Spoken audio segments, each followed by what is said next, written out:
kuršių ta visa gyvensena man buvo tikrai nuo seno, kaip pasakyti, aš domėjausi ir šeimoje būdavo visada ta balta varna. Ir kažkaip taip atsitiko, kad prieš 10 metų nuėjau į Klaipėdos miesto gimtadienį. Tuo metu rengė Baltų vikingai tą renginį ir mes kažkaip ten susipažinom ir visa ta mano rekonstrukcijos kelionė ten prasidėjo prieš 10 metų. Kuršių rekonstrukcija tai nėra taip, kad mes vieną apsirengiam ir viskas. Tai vis tiek yra savotiškas gyvenimo būdas ir tos pačios ar ne šventės švenčiamos ir vaiko vardynos ir visi tie dalykai, vestuvės ar ne. Tai vienareikšmiškai tai yra gyvenimo būdas ir tą gyvenimo būdą noriu parodyti kitiems ar ne, pakviesti. Dabar daugiau mano orientacija yra į moterų ratus. Visi papuošalai yra iš Genčių pirmo kapinyno, netoli Kretingos, kopijos žinoma. Jas gamino mūsų labai geras draugas juvelyrikas Paulius Rukas.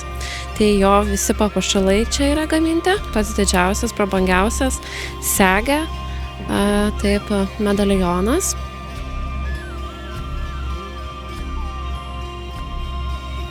Taip medalionas ar ne, gintaro kampaliukas, peilis. Buvo irgi rastas. Tai yra audimo kaladėlės, adata, verpstukai, audimo įrankiai. Tikėtina tai nebuvo kaip, čia pasakyti, kasdienai naudojami, gal tai tiesiog buvo kaip įkapių pomirtiniam tam gyvenimui, sakykime, simboliniai. Taip pat yra šitie žiedai irgi iš mano kapo. Turiu kailiuką, bebro kailiuką. Tada skara yra iš natūralios vilnos, audė Gerda iš Leitgirio. Žalia spalva yra natūraliai gauta iš augalų, natūraliai dažyta. Šitas raštas yra irgi rekonstruotas palei radinį.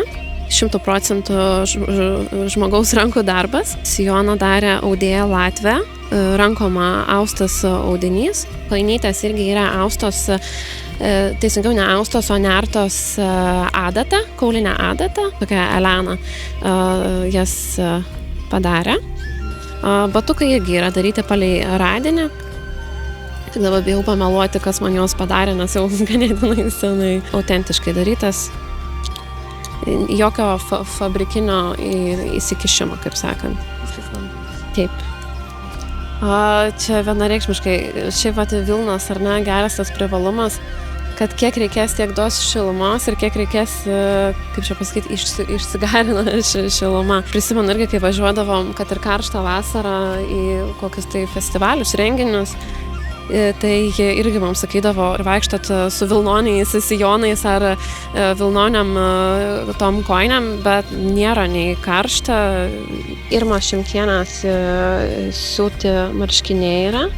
Tai kaip minėjau, ar ne, tam tikros irgi siūlės ir pačio drabužio kirpimas darytas palei to laikotarpio radinius. Tai nėra kažkaip, bet kaip susiūta ir panašiai. Tai kažkaip aš vis bandžiau tą rekonstrukcijoje save atrasti. Mėginau ir tas juostas austi, mėginau ir kažką niekaip neatradau ir matyt, todėl kažkaip taip nutolau kažkurį laikotarpį nuo to ir po to pats gyvenimas atvedė į tokią situaciją, supurtė, kad, tai pagaliau daryk kažką. Pradėjau domėtis tą ezoteriką, tai faktas atėjo ir iš mano giminės šaknų, iš mano mamos iš tikrųjų labai stipriai.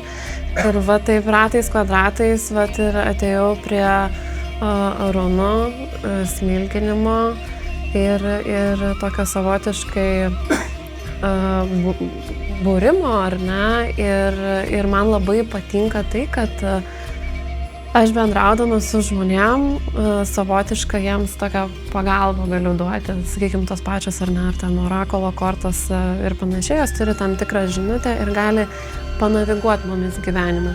Vienu metu supratau, kad visų pirma reikia savo moterų ratą, savo giminės moteris iš naujo pakviesti į tą tokią kelionę. Kai pradedi pati gydyti, gali išgydyti 7 kartas atgal. Tai va taip kažkaip savotiškai ir buvo, kad va tą ir supratau, kad aš pakviesdama savo giminės moteris darau tam tikrą įtaką jom gydyti, nes aš pati taip išgyjau, ar ne, eidama į tam tikrus renginius. Ir tiesiog dabar paskutiniu metu, kaip vyksta kalendorinės šventės, ar ten, kai jau jaučiu, kad noriu pabūti moterų rate, tai visų pirma kviečiu savo šeimą, savo mamą, savo sesę, tetas ir draugės ir panašiai. Susitinkam prie bendro stalo, darom tam tikrus valgius, kiekvienai užduodu savotišką užduotį, kur kiekviena gali save parodyti. Viena draugė numerologiją mokinasi, tai aš jai pasakiau, tokia yra data, žolinė data ir tu surask apie tą datą kokių tai numerologinių tokių aspektų. Ten vienam labai mėgsta gaminti, tai dabar sakau, dabar žiūrėk, tu turi surasti, kokie ten buvo valgiai daromi tuo metu. Na, tiesiog visas bandau įjungti, mes susirenkam, bendras stalas, vaišinamės, tada laužą kūrenu, ar ne, su mediniu kaušeliu visas pasitinku, ar ne, padėkojam už tai, kas buvo, už tai, kas dar ateis, ar ne. Dažniausiai, man irgi labai patinka tie smilkinimai, tai būna tai, kad rišam žoleles, jas pasiliekam džiovinti, smilkinam, tada mes sėdam į bendrą ratą, kurį darau ant vandens, ant plausto, nes man vanduo toksai kaip savotiškas, toksai geras toks apsivalymas, ar ne? Jis sako, jeigu labai yra sužeista siela, kuo daugiau prie vandens, iki jūrą, į ežerą. Vanduo, nežinau, tokį duoda visišką nusivalymą.